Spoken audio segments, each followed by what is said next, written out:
Sad wa yu'khadhu minhu jawadul a'radil basyariyati alaihimus salatu wassalam idzaka la yuqdahu fi risalatihim wa uduwi manzilatihim indallahi ta'ala bal dzalika mimma yuzidu fiha faqad banalaka tadammunu kalimatai syahadati ma'a qillati hurufiha li jami'i ma yajibu 'alal mukallafi ma'rifatuhu min aqaidil imani fi haqqihi ta'ala wa fi haqqi rusuli alaihimus salatu wassalam, dan dipahamkan daripadanya pula, yaitu daripada kalimat Muhammadun Rasulullah, akan harus a'radil basyariyah, segala sifat-sifat basyariyah di atas mereka Rasul, sabit di atas mereka itu rahmat dan sejahtera. Kenapa harus? Karena bermula yang demikian itu la yuqdah, tidak menghinakan ia pada risalah mereka Rasul dan pada ketinggian kedudukan mereka Rasul di sisi Allah Subhanahu wa ta'ala. Bahkan yang demikian itu mimma, sebahagian daripada ma yang dapat melebihkan ia padanya segala Rasul. Maka nyatalah bagi engkau oleh mengandung dua kalimah syahadah itu beserta sedikit hurufnya, bagi sekalian ma yang wajib ia di atas mukallaf oleh mengenalnya ma, mulai daripada akidah iman pada hak Allah Ta'ala dan pada hak segala Rasul, sabit di atas mereka itu rahmat dan sejahtera. Dari kalimat Muhammadun Rasulullah dipahami pula bahwa harus segala rasul-rasul itu bersifat dengan a'rad basyariah, dengan sifat manusia normal umumnya, bersifat dengan tidur, sakit, makan, berumah tangga dan sebagainya. Kenapa harus? Karena semua sifat tersebut wajar-wajar saja ada pada mereka Rasul karena mereka memang manusia. Jadi a'rad basyariah, sifat manusia yang ada pada Rasul adalah sifat yang tidak membawaki hina kedudukan mereka. Jadi sifat-sifat manusia yang membawa hina kedudukan mereka sebagai Rasul itu tidak ada pada Rasul. Jadi sifat-sifat manusia umumnya yang tidak membawa hina para Rasul semua dimiliki oleh Rasul. Getanya wana sakit, Rasul juga sakit. Getanya wana berumah tangga, Rasul juga berumah tangga. Getanya wana berumah tangga na masalah, Rasul juga sama. Urinang getanya mupep-pep na bengeh sigaga, purumah Rasul juga demikian. Kenapa kita ketahui bahwa istri Rasul juga demikian? Karena Rasul sendiri yang bersabda, mencari wanita yang salehah itu ibarat mencari gagak yang memiliki dua sayap berwarna putih. Artinya mita urinang yang bibit salehah bek karu mubacupi. Hana barang lu lagi putih saya pada mita. Maka naurinang yang hana karu hana. Naurinang yang hana mupep-pep hana. Iban cara tuku supaya rumah getanyo dalam rumah tangga bek karu mubacupi. Yang ke mandua tu bebisu. Leh hana jarang. Jadi ahwat teman dua tebisu kadang teh hana pakai. Ya, tetap. Maka semua sifat manusia sakit ada pada Rasul. Tidur ada pada Rasul. Walaupun tidurnya Rasul hana sama ngedanya. Lagi alam syair yang natepit si dua mata kemudian hana sampai daw hati-hati kalau kita nyoi yang natepit dua mata hatinya tidak pernah tidur. Kita nyo hati-hati tipit mata-mata hantu belu tomu mata yang beda. Maka dari dua kalimat yang ringkas tersebut, la ilaha illallah Muhammadur Rasulullah, diri kalimatnya ringkas, hurufnya sedikit, tapi mengandung makna yang luas. Di dalam kalimat la ilaha illallah masuk semua sifat yang wajib pada Allah, sifat yang mustahil pada Allah, dan sifat yang harus pada Allah. Muhammadur Rasulullah masuk semua sifat yang wajib pada Rasul, sifat yang mustahil pada Rasul, dan sifat yang harus pada Rasul. Ringkas kalimatnya, luas maksudnya. Karenanya di dalam syarah Syin la syakka anna ajdal kalimatil musyarrifati innama asbata li maulana wa sayyidana Muhammad sallallahu alaihi wasallam risalah wa fi ma'nahu kama taqaddama itsbatur risalati li ikhwanihil mursalin. Tidak ada keraguan bahwa sungguh penghujung kalimat yang mulia yaitu Muhammad Rasulullah itu hanya saja menetapkan ianya kalimat bagi Maulana dan Sayyidina Muhammad sallallahu alaihi wasallam itu risalah. Ketika kita melihat kalimat Muhammad Rasulullah, bukan Muhammad itu Tuhan, bukan. Muhammad itu utusan. Maka yang namanya utusan itu bukan Tuhan, tetapi makhluk yang diutus oleh Tuhan. Dari kalimat Muhammad Rasulullah, Rasulullah berarti risalah. Muhammad itu adalah orang yang menerima risalah, orang yang menerima perintah khusus daripada Allah. Wa fi ma'nahu, dan sabit pada maknanya sebagaimana yang telah terdahulu itu isbat risalah bagi saudaranya segala rasul. Maka ketika kita mengikrarkan dengan lidah Muhammad Rasulullah, meyakini Muhammad sebagai rasul, dengan sendirinya kita meyakini pula seluruh rasul-rasul yang lain. Kenapa demikian? Karena di antara dakwah Muhammad adalah membenarkan seluruh risalah rasul yang lain. Membenarkan rasulnya Nabi Allah Musa, Isa, Daud, Ibrahim dan sebagainya. Maka dengan mengakui Muhammad sebagai rasul, dengan sendirinya kita pula mengakui seluruh rasul-rasul. Begitu pula di antara dakwahnya Muhammad sallallahu alaihi wasallam membenarkan adanya malaikat. Dengan mengakui Muhammad itu rasul, kita pula dengan sendirinya mengakui malaikat itu ada.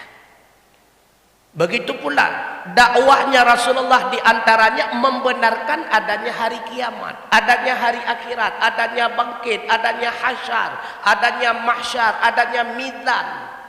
Maka dengan sendirinya kita pun meyakini adanya kiamat, adanya mahsyar, adanya hasyar, adanya nasyar, adanya mizan, adanya surga, adanya neraka. Karena itu bahagian daripada dakwahnya Rasulullah. Fala yamtani'u fi haqqihim alaihimus salatu wassalam illa ma yaqdahu fi rutbati risalah. Maka tidak tersembunyi pada hak mereka Rasul alaihi wassalatu wassalam, kecuali oleh yang menghinakan ia pada martabat risalah. Fala yamtana, tidak tertegah. Karena Muhammad itu Rasul, Musa itu Rasul, Isa itu Rasul, Ibrahim itu Rasul. Yang namanya Rasul pastinya memiliki sifat-sifat umum layaknya manusia normal. Nah dengut Mbak Rasul, nah makan Mbak Rasul, nah syahwat Mbak Rasul, nah keturunan Rasul, nah rumah tangga Rasul, karena beliau adalah manusia. Yang tidak ada pada Rasul yaqdahu fi rutbati risalah, sifat-sifat yang menghinakan kedudukannya sebagai Rasul. Nyan hana sakit, tetapi hana sakit lagi cerita terhadap Nabi Allah Ayub yang natinggai itu malidah nganate nyan hana menyalaganyan penyakit melebihi buduk dan kusta. Buduk dan supak penyakit hina, menyena laganyan penyakit Nabi Allah Ayub sama dengan terjadilah sesuatu yang hina pada Nabi itu mustahil. Hanaya. Nah sakit Nabi Allah Ayub, nah karena sakit yang diberikan kepada Nabi Allah Ayub bahagian daripada ujian, bahagian daripada cobaan. Seandainya penyakit yang diberikan kepada Nabi Ayub ditimpa kepada manusia biasa, sungguh manusia biasa tidak akan mampu sabar, tidak akan mampu menanggung musibah penyakit yang demikian. Nabi Ayub kenapa mampu? Itulah bahagian daripada mukjizat. Maka di antara mukjizat Nabi Allah Ayub, diberikan penyakit kepada beliau yang seandainya diberikan kepada manusia biasa tidak sanggup untuk melewati penyakit tersebut, untuk sabar, untuk menghadapi. Tapi Nabi Allah Ayub mampu. Kemampuan itu dinamakan dengan mukjizat. Tiban sakit Nabi Ayub, hana cerita yang menyegebi kegetanya walaganyan penyakit, haik tak lewati itu kemutuan. Ya, maka luka-luki lagi lam sejarah yang adalah suatu sejarah yang dikembangkan oleh kaum Yahudi. Hana yang tinggai lidah, tinggai hati, hanya hana kod menang. Wala khafa'a, dan tidak tersembunyi laka bagi engkau annal a'radal basyariyati minal amrad wa nahwiha la takhillu bi syai'in min maratibil anbiya'i alaihimus salatu wassalam. Hiya mimma tuzidu fiha bi'i'tibarin ta'zimi ajrihim min jihati ma yuqarinuha min ta'atis sabri wa ghairihi. Maka tidak tersembunyilah bagi engkau sesungguhnya segala a'rad basyariah, di antaranya segala penyakit, wa nahwiha dan seumpamanya, itu tidak sunyi ia dengan sesuatu daripada martabat anbiya alaihi wassalatu wassalam. Sakit, nah rendah martabat Rasul, hana. Berumah tangga, nah rendah martabat Rasul, hana. Dengut, nah rendah martabat Rasul, hana. Tapi dakwaan bahwa Muhammad kenang penyakit ayam nyankon. Karena riwayat yang diceritakan oleh misionaris, wate lam guha Hira Muhammad kenang penyakit ayan, maka dia muprek itu biar kebah dalam babah pulih daripada penyakit, dia itu berhayal, maka dia itu mengatakan bahwa Allah mengirimkan Jibril kepadanya nyan dakwaan agar tidak membenarkan Muhammad itu Rasul. Kon hana penyakit ayan mbak Nabi apakah yang kongkon. Jadi sakit Nabi biasa, sakit ulai, sakit mumang, lagi kita nyob biasa. Nah mbak Rasul, nah Semua penyakit itu tidak menyebabkan rendah martabat. Bahkan dengan memberikan penyakit oleh Allah kepada Rasul dapat meninggikan martabat beliau. Ngan sebab gebi purumah, na rumah tangga, purumah karu, krek-krok dan sebagainya. Rasul itu sabar. Dengan sabar itu menampakkan bahwa beliau itu taat kepada Allah. Dengan gebi penyakit sabar. Sabar itu termasuk bahagian taat kepada Allah. Maka a'rad basyariah yang terjadi pada Rasul bukan malah merendahkan martabat, melainkan menambah tingginya martabat di hadapan Allah. Karena ta'zimil ajrah. Ngan sebab sakit, sabar, gebi pahala yang cukup raya. Jangankan Rasul dak getanyo menandu. Tertimpa musibah kepada getanyo sabar, dapat pahala. Kan sering getanyo tak ikuti pengajian-pengajian yang menerangkan tentang masalah sabar. Sabar, putra sabar, yang dimaksud dengan sabar secara logawi habsun, menahan diri. Sedangkan dalam istilah yang dimaksud dengan sabar tahammulul musyaqqah, mampu menanggung kesukaran. Jiwa getanyo mampu menanggung kesukaran, itu sabar. Maka sabar itu ada 3. Ada sabar daripada musibah, ada sabar daripada maksiat, ada sabar daripada ibadah. Maka kesabaran yang tertinggi kedudukannya adalah sabar daripada ibadah. Sabar daripada musibah nyo mudah getanyo hadapi. Oh wate katutung rumah tunggu. Tak terima hantar terima tika tutung. Lah tak terima oleh juga deh. Mudah. Sabar daripada maksiat itu pun sedikit mudah. Rencana nak cuma-cuma kapoh dua lagi tanya tak preh por rumah hana tengok-tengok. Hana jadi juga deh. Kembibit hana jadi, hana jalan. Agak mudah karena hana kesempatan. Tapi sabar dalam ibadah sulit. Karena umumnya manusia ingin lebih segera selesai daripada ibadah. Sulit.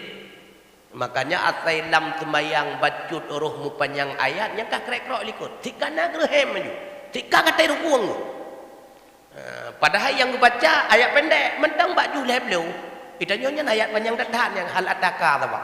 Bu idza ja'a nguluhu tabi dia. Jadi sabar dari ibadah sulit. Tapi itulah yang dipraktekkan oleh para rasul. Termasuk Muhammad sallallahu alaihi wasallam, sabar daripada bala, sabar daripada maksiat, dan sabar daripada ibadah. Karena ketika seseorang sudah sabar daripada ibadah, ibadah itu akan terikat dengan jiwanya. Oh, wateka terikat dengan jiwa, maka ibadat itu akan menjadi nikmat baginya. Bagaimana surah terikat dengan jiwa? Menyahana tapu buat jihlam tungku, hana mangat, yang terikat. Hana kepuasan batin. Baru tenang lagi tanya berkata buat jihile. Lagi orang kaidang temayang gitu.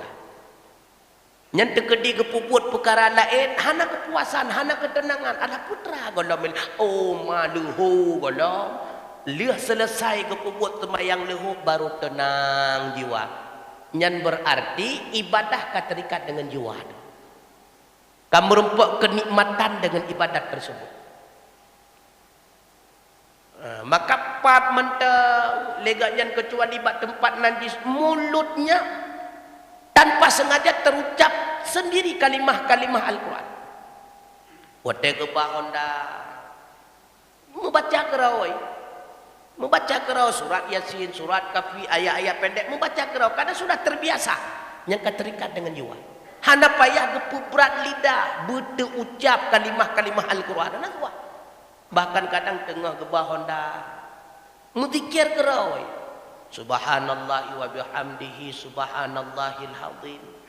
Hasbunallah wa ni'mal wakil, ni'mal maula wa ni'man nasir.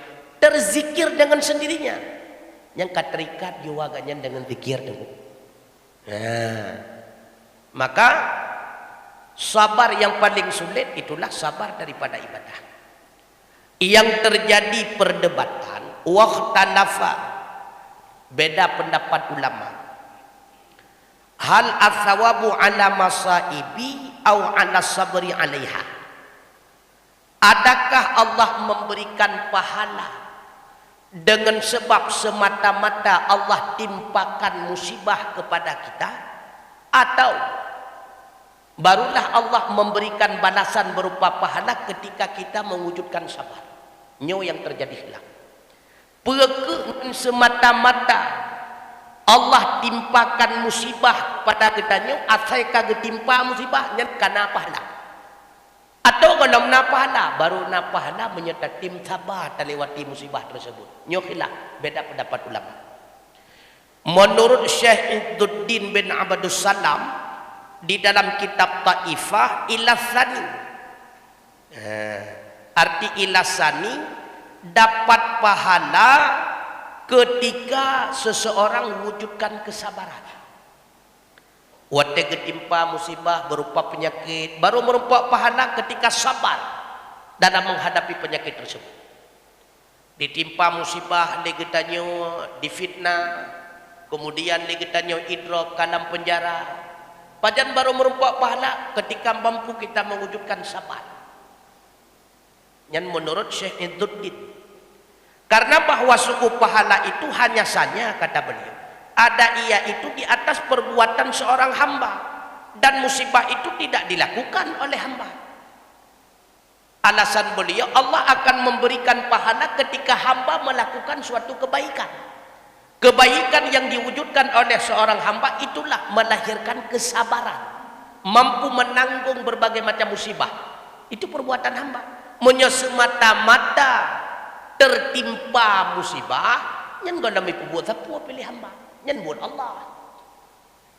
Dan kata beliau, tetapi wadhahabal jumhur, berpendapat jumhur ulama ilal awal, kepada pendapat yang pertama dengan dalil firman-Nya Allah Ta'ala.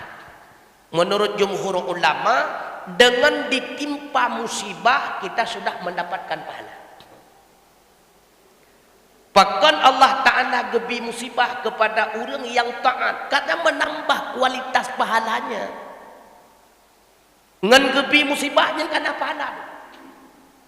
Alasan ayat Al-Quran surah At-Taubah ayat 120. Bi annahum la yusibuhum dhama'a wala nasabun, hingga kepada ayat hingga seterusnya, ujung-ujung ayat, illa kutiba lahum bihi amalun salih, dengan bahwa sungguh mereka tidak ditimpakan akan mereka dhama, kehausan, wala nasabun, kepayahan, hingga kepada firman-Nya Allah, kecuali dituliskan bagi mereka itu dengan sebab demikian akan suatu balasan amal yang saleh.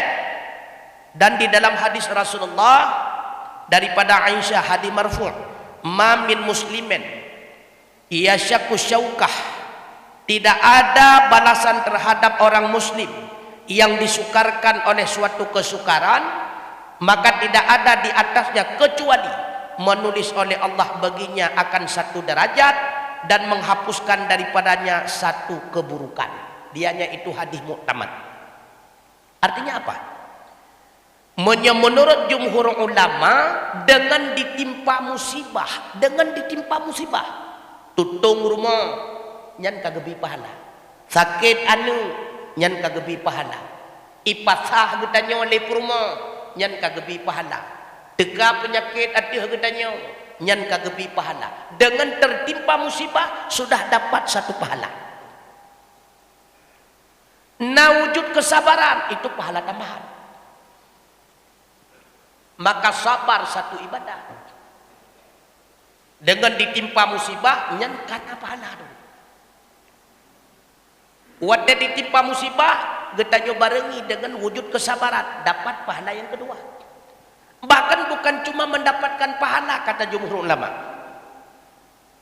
dengan ditimpa musibah kepada seseorang, dia itu mendapatkan pahala di sisi Allah, sekaligus Allah menghapus satu dosa yang pernah dia lakukan. Makanya citegukan dah. Yang le merempak musibah ujian Allah, urung-urung taat tu. Urung-urung maksiat hana. Sakit-sakit tu kurang citegukan dah. Peh batai 3 minggu mesti getan tu. Itanya baru leh malam tak i'tikaf bulan bulan puasa sehingga bengaka. Bila kamu tonton hidung tu. Kasake ulai tu. Pas 3 minggu menjaga malam, ipeh batai. Hana mengkenu tu ipi. Beila si mengkenu tak. Ya, nak.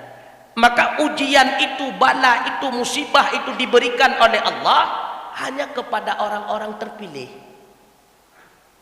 Bukan kepilih karena Allah memang ingin memberikan balasan pahala. Ngan musibah karena pahala.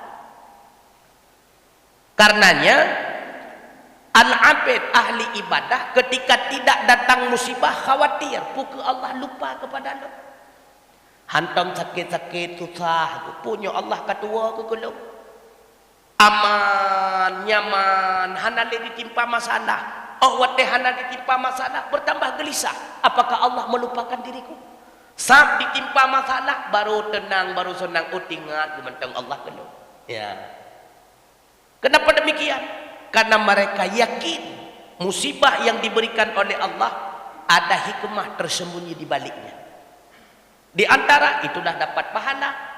Di antara bila mana mampu melewati musibah tersebut bertambah derajat di hadapan Allah. Dan Allah menghapus dosa yang pernah kita lakukan. Karenanya Rasulullah bersabda,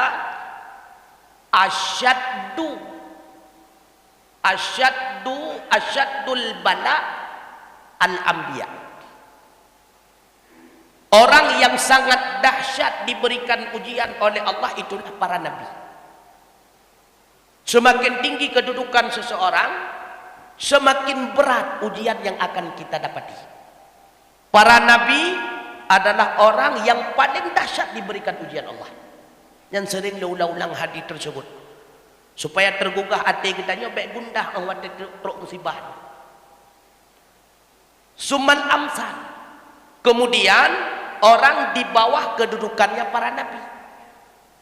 Fal amsal, maka di bawah mereka. Karenanya Rasulullah melanjutkan sabdanya, yubtalar rajulu min hasabi dini. Allah akan menguji seseorang sesuai dengan kualitas agamanya. Maka jika kualitas agama seseorang itu kuat, kata Rasulullah, istadda balauhu, maka dahsyat pula ujiannya. Kualitas agama getanya, kualitas iman getanya akan semakin tinggi. Nyan ujiannya akan semakin berat. Wa in kana dinuhu yaqatan. Seandainya kualitas agamanya itu rendah, ringan, maka ubutulia min hasabi dinihi. Allah akan menguji sesuai dengan ringannya kualitas agama. Maka semakin rendah kedudukan seseorang di mata Allah, semakin rendah pula ujian yang akan dia dapati. Maka semakin tinggi kedudukannya di hadapan Allah, semakin tinggi pula, semakin berat pula ujian yang akan dihadapi. Hana tetepu atau rahasia Allah, hana tetepu dibalik daripada ujian. Maka menyena orang yang berpendapat makin long semayang, makin merih-hari udip long, makin cukup sulit lon minta rezeki hae ku yak semayang ni nyan bangai tu.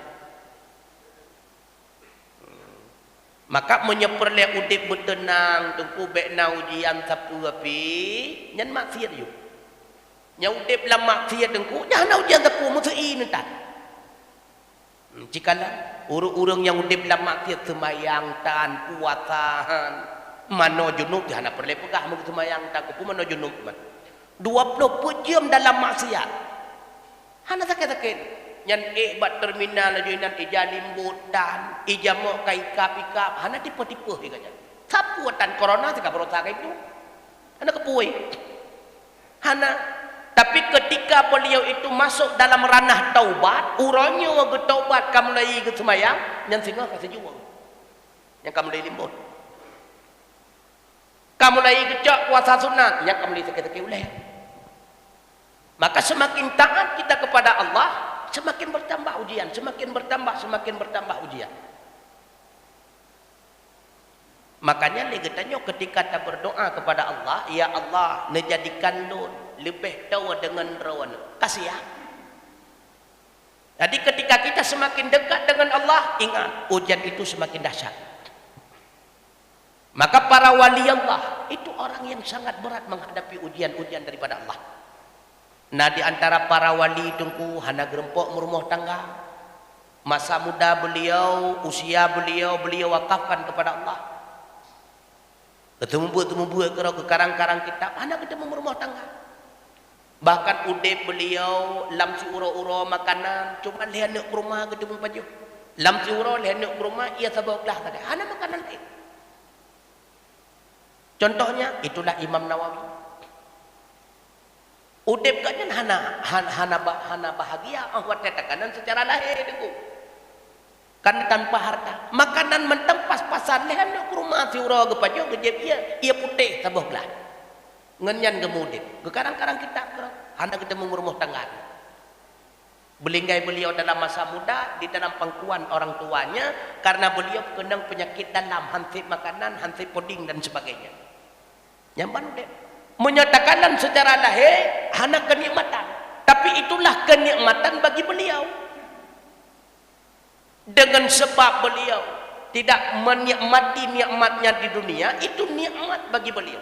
Karena beliau yakin ketika Allah tidak memberikan balasan di dunia berupa nikmat, berarti Allah telah menyimpan nikmat-nikmat tersebut di akhirat. Makin legebalah nikmat hino-hinonya, makin berkurang nikmat hak kegetanya di akhirat itu. Semakin sedikit Allah memberikan nikmat kepada kita di dunia, berarti semakin banyak nikmat-nikmat yang menjadi milik getanya kelak di akhirat. Makanya sebahagian sahabat khawatir liah gepubut ibadah, misalnya liah gemu sedekah, sam gemu sedekah kepada saudara orang, tahu-tahu datang seorang lagi memberi sedekah kepadanya 10 kali lipat daripada sedekahnya tadi. Nyo kagak klik yang sahabat dan tunggu klik dengku punya lagi terjadi kepada Sayyidina Ali ketika beliau sabah bawa kelima karena Fatimah cukup hawa bawa kelima. Menyakun ketanya tengah ngidam, lalu tiba-tiba truk sirap pengemis yang lebih hawa lembah kelima daripada Fatimah gejok kepada pengemis tersebut. Truk Ali urma gecerita di Fatimah na truk sirau urang yaknya gejok sabah baki bah kelima ban gebuka di Ali tinggal si kurang bah getanya nya sabah teu ha pakan tanya menang tiploh bah hamukin ti kurang pakan tiploh sabah lonjok tiploh ke bandah ke perah li Rasulullah gekem Fatimah tapi keredau gekli Ali pakan gekli dengan sebab sudah ada lengkap balasan di dunia pastinya tidak ada. Berarti hana lele juga bekai untuk balasan di akhirat. Ya udah dega tunggu. Makanya ketika langsung merempok balasan di dunia, khawatirkan apakah di akhirat mentengna hak balasan lagi tanya tunggu. Nyo sebab para abid ahli-ahli ibadah, mereka itu tidak mencari kenikmatan dunia. Ia ketathat merempok nikmat di dunia, takut han merempok li nikmat di akhirat, ataupun merempok tapi sudah berkurang. Maka hadirin sekalian rahimakumullah, ketika kita memohon kepada Allah agar kita dekat dengan dirinya Allah, maka yakinkan diri pribadi, sudah siapkah kita menghadapi berbagai macam ujian daripada Allah? Karena semakin dekat seseorang dengan Allah, akan semakin dahsyat ujian yang akan tertimpanya. Yang pasti itu, karena orang yang paling disayang oleh Allah, orangnya akan senantiasa getingkatkan ujian. Kenapa demikian? Karena semakin bertambah ujian, bila mana mampu dia lewati, maka akan semakin tinggi kedudukan martabatnya di hadapan Allah Subhanahu wa taala. Nyo tak alasan. Allahu a'lam bishawab. Nah, pertanyaan silakan.